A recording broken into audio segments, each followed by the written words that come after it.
সুপ্রিয় দর্শক, আসসালামু আলাইকুম। স্বাগতম জানাচ্ছি আজকের আমার এই নতুন ভিডিওতে।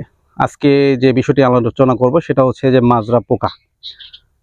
সুপ্রিয় দর্শক, ধানের একটি ক্ষতিকর পোকা হচ্ছে মাজরা পোকা। তবে এই পোকাটি খুব যে বেশি ধানের ক্ষতি করে এরকম নয়।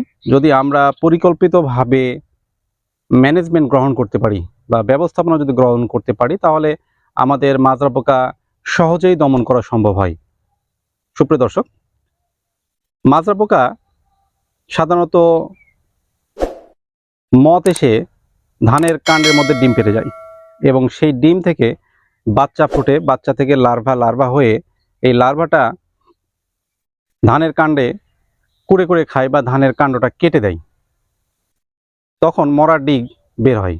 আর এই মাজরা পোকাটি যদি পিআই অবস্থায় বা গামর অবস্থায় যদি আক্রমণ করে, তাহলে শীষটা কেটে দিবে। তখন এই মাজরা পোকাটি যে ক্ষতি করলো, যে ক্ষতির লক্ষণ দেখা দেবে সেটা হচ্ছে মরা শীষ। তো মাজরা পোকার ক্ষতির লক্ষণ দুইভাবে বোঝা যায়। একটা হচ্ছে মরা ডিগ আর মরা শীষ। মরা ডিগ বলতে মাছ পাতা মরে যাবে বা কেটে দিবে, এটা উঠে আসবে। আর মরা শীষের লক্ষণটা হচ্ছে শীষ সাদা হয়ে মরে যাবে। সাদা শীষ যদি গাছ থেকে টান দেওয়া যায়, তাহলে আপনি সহজেই সাদা শীষটা বের হয়ে চলে আসবে।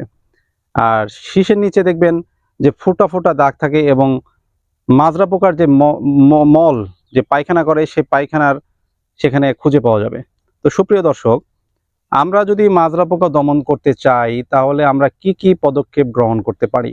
সুপ্রিয় দর্শক, আমরা বাংলাদেশ খাদ্যে এখন স্বয়ংসম্পূর্ণ। আমরা সাধারণত এখন কাজ করার চেষ্টা করতেছি নিরাপদ খাদ্য উৎপাদনের জন্য। যেহেতু আমরা দানা শস্যে এখন আমরা স্বয়ংসম্পূর্ণ, আমাদের দানা শস্য আমাদের প্রচুর পরিমাণে বাংলাদেশে আছে। আমরা দানা শস্য আমাদের ঘাটতি নেই, সেহেতু এখন আমরা নিরাপদ খাদ্যের দিকে যাব। যদি নিরাপদ খাদ্যের দিকে আমরা যেতে চাই, তাহলে আমাদের মাজরা পোকাটা জৈবিক উপায়ে দমন করতে হবে। যদি জৈবিক উপায়ে দমন করতে চাই, তাহলে আমাদের ধানের জমিতে গাছের ডাল অথবা টি গেড়ে দিয়ে বা পুঁতে দিয়ে আমাদের পার্চিং তৈরি করতে হবে। পার্চিংটা কি হচ্ছে? পাখিকে বসার স্থান তৈরি করে দেওয়া। এই পার্চিং তৈরি করে দিলে বিভিন্ন ধরনের পাখি এসে গাছের ধানের জমিতে বসবে এবং ধানের সেই ক্ষতিকর মাজরা পোকার মথ ধরে ধরে খাবে এবং সেই মাজরা পোকা যে ধানের ক্ষতি করছে, এই ক্ষতির হাত থেকে আপনার ফসল রক্ষা পাবে। আরেকটি কাজ করা যেতে পারে, বিভিন্ন কোম্পানি এখন মাজরা পোকার ফেরোমন ট্র্যাপ বাজারে বিক্রি করতেছে।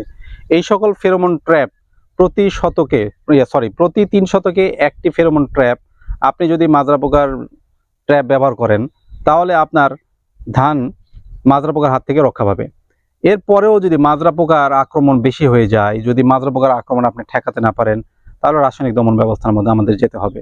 সেটা হচ্ছে যে আমাদের 2 পর্যায়ে মাজরা পোকা আসে। 2টা সময় আপনার মাজরা পোকা স্প্রে করলে, মাজরা পোকার মানে কীটনাশক যদি স্প্রে করতে পারেন, তাহলে আপনার মাজরা পোকা দমন করা যাবে। সেটা হচ্ছে ধানের 25 থেকে 30 দিন বয়সে এবং 45 থেকে 50 দিন বয়সে। এই 2 সময় আপনাকে ধানের যদি স্প্রে করতে পারেন, তাহলে মরা শীষ বা মরা ডিগ 2 ক্ষতির হাত থেকে আমরা ধানকে রক্ষা করতে পারবো। তো কি ধরনের কীটনাশক আমরা মাজরা পোকার জন্য ব্যবহার করতে পারবো? মাজরা পোকার কীটনাশকের স্প্রে করার সময় কিন্তু আমি বলে দিলাম, এটা ব্যাপারে ক্লিয়ার। 25 থেকে 30 দিন বয়সে একবার, 45 থেকে 50 দিন বয়সে একবার মাজরা পোকার ঔষধ আমরা স্প্রে করতে পারবো। এখন কি ধরনের ঔষধ আমরা মাজরা পোকার জন্য ব্যবহার করতে পারবো?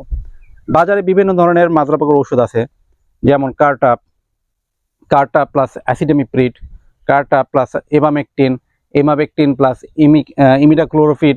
এই গ্রুপের ঔষধ যেগুলো আছে, যেমন ধরেন এম গোল্ড, নিটেক্স, সেন্ট্রাপ, চিপবস, এই জাতীয় যেগুলো ঔষধ আছে, কার্টাফিড, এই জাতীয় যেগুলো ঔষধ আছে, এই ধরনের ঔষধ, বিভিন্ন ঔষধের বিভিন্ন ডোজ হয়। ডোজ মোতাবেক আপনি স্প্রে করবেন। যেমন যদি বলি নিটেক্স, সেন্ট্রাপ, চিপবস, এই জাতীয় যেগুলো ঔষধ আছে, এগুলো প্রতি বিঘার জন্য 100 গ্রাম ঔষধ যথেষ্ট। প্রতি বিঘাতে 100 গ্রাম ঔষধ স্প্রে করবেন। আর পানি কতখানি ব্যবহার করবেন? 16 লিটার পানিতে ঢোকে মিনিমাম 3 ঢোক। অর্থাৎ আমরা প্রতি বিঘা জমির জন্য 60 লিটার পানি ব্যবহার করার জন্য বলি। যদি বেশি পানি সম্ভব না হয় ব্যবহার করা, তাহলে সর্বনিম্ন 48 লিটার পানি আপনাকে ব্যবহার করতে হবে। 48 লিটার পানির নিচে যদি ব্যবহার করেন, তাহলে কাজ হয়তো বা ফলাফল অত ভালো নাও হতে পারে। তবে ভালো ফলাফল যদি পেতে চান, তাহলে আপনাকে মিনিমাম 48 লিটার পানি আপনার 1 বিঘা জমির জন্য ব্যবহার করতে হবে। এবং 1 বিঘা জমির জন্য সেন্ট্রাপ,